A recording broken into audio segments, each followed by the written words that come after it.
เขาคนอื่นซุกมันแหละเขาฮักกับเขียว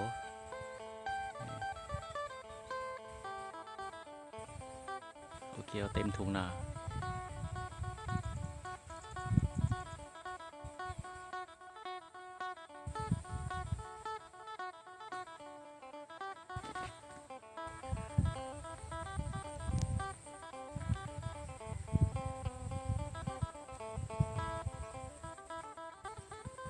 เขาเด้ออยู่เบื้องขวานี่ซุกเขาห่อนอยู่เบื้องซ้าย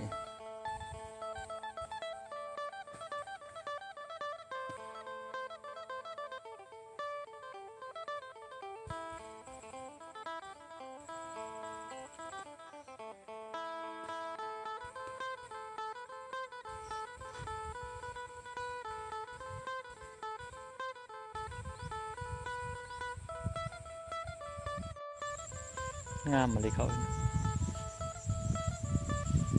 พวกมันงาม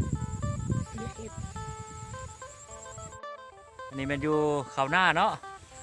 อยู่หน้าเขาเด้อเด้อโหเขางามแรงๆเลยเขากำลังเคี้ยวงามกำลังถอกกำลังกงงามลูกชายคนหล่อเนี่ยเอานี่ถ่ายไปเบิ่ง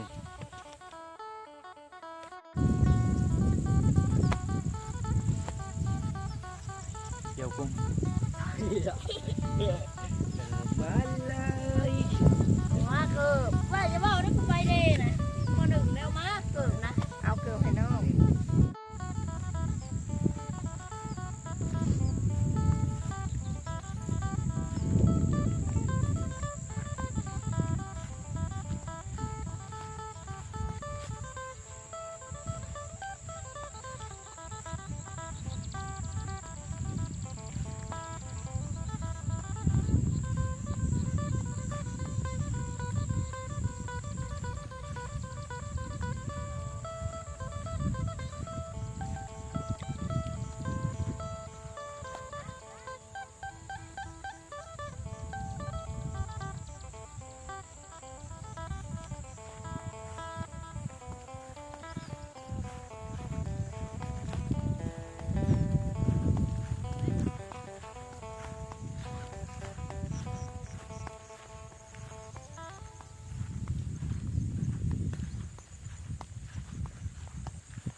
งามเลยเดี๋ยวนี้เขา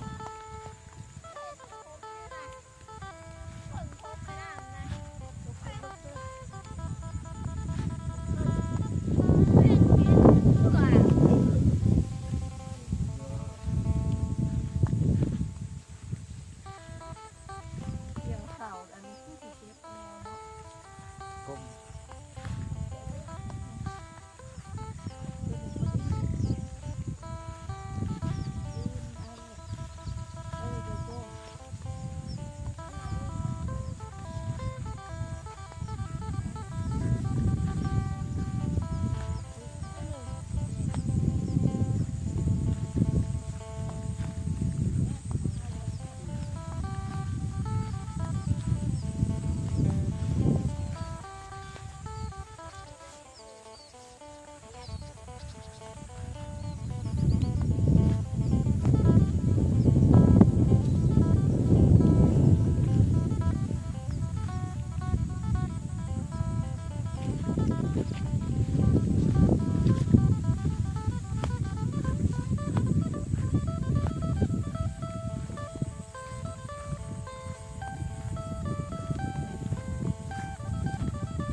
เล่นในมาถ่ายรูปนี่ลูกน้ำเลี้ยวนี่มาถ่ายรูปบนชุกๆนี่ไอ้นี่บนแม่นี่มาได้ไหมอันน้ำมันยังไปกบเลยมาแล้วน้ำ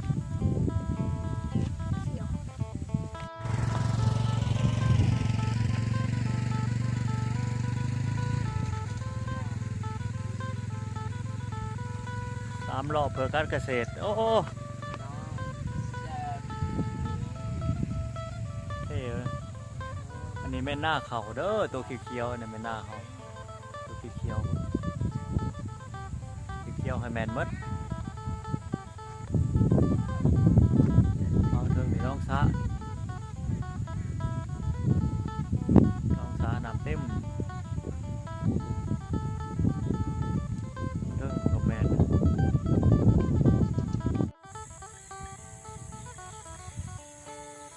เอ้าเขาห่วงบักไงเบิ่งเด้อพี่น้องเด้อห่วงบักไงเห็ดโจมโกมกองเนื้อ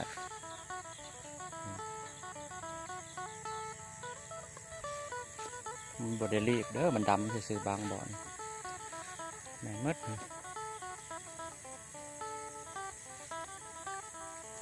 ยังบ่ทันได้เกี่ยวกำลังเหลือง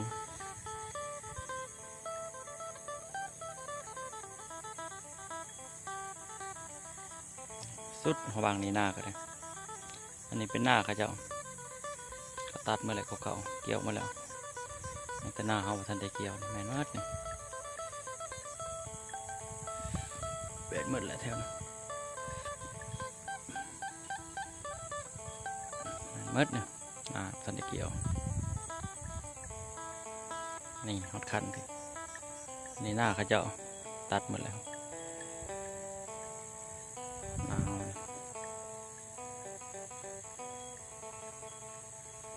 ทุกวงเขาเป็นตาสะออน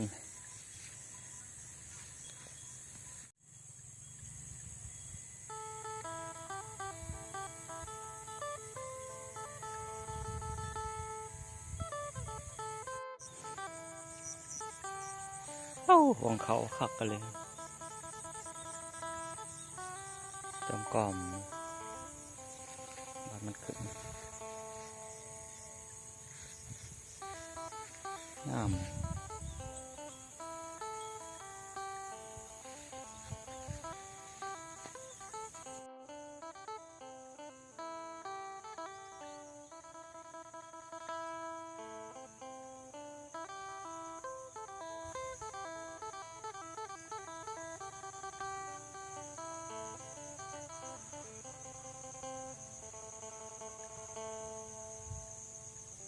ห่วงเขาสมางามเลย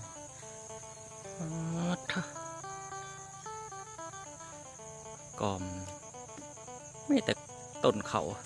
ไม่แต่หมากเขาในต้นเขาในบริมีเลยนี่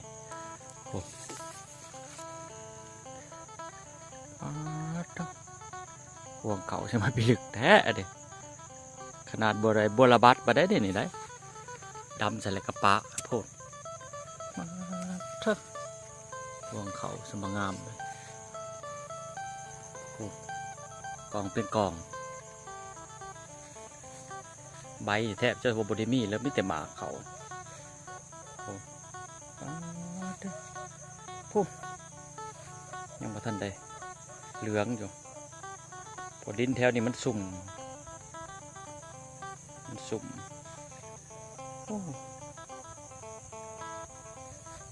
ใส่เบิ่งรอบๆแม่นมดเลยนาทั้งก็เป็นน้องสะพี่น้องเป็นน้องสะ3 น้อง2 น้องนำไปอยู่ไปได้น้อง1นี่โอ้นำอยู่นะมีแผนว่าปีหน้านี่ต้องโจกน้องเลยบ้างจากน้อง1เพราะเอาใส่เขาใส่เบิกรอบ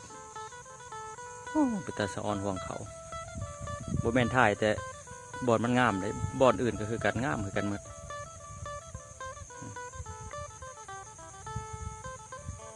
อันนี้ทางทิศตะวันตกเท่านี้นะตะวันกำลังตกตะวันกำลังตกโอ้ยสแมนลมพัดสิโวยต้นเขามันตีงแต่สะออน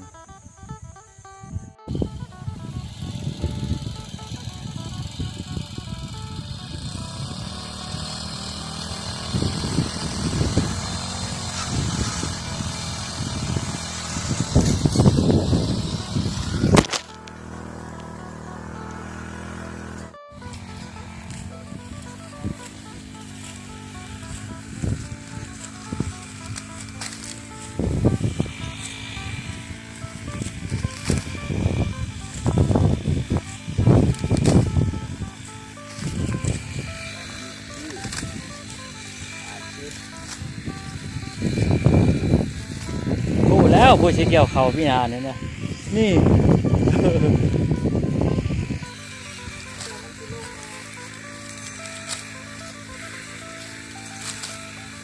ขนาดคนบ่เคยเกี่ยวเขายังเถื่อได้นี่ยังเป็นง่ายแล้ว ผม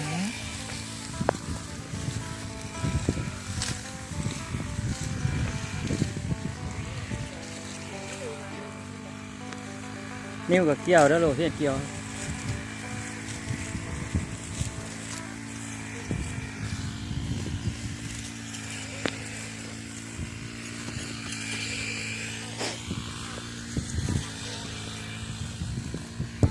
เกี่ยว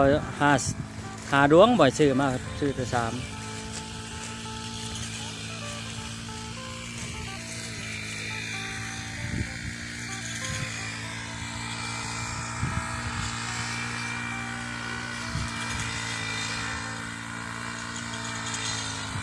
ทำนี่ผู้ที่เกี่ยวเนาะ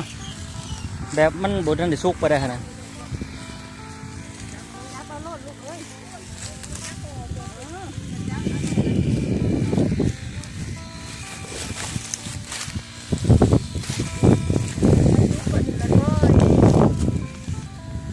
ผู้ที่ทำนี่จะหามือก็ก่อยแล้ว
เจ้าของ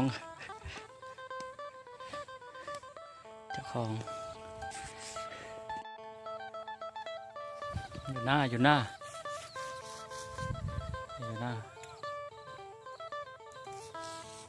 ่ยวแล้วมาแหละ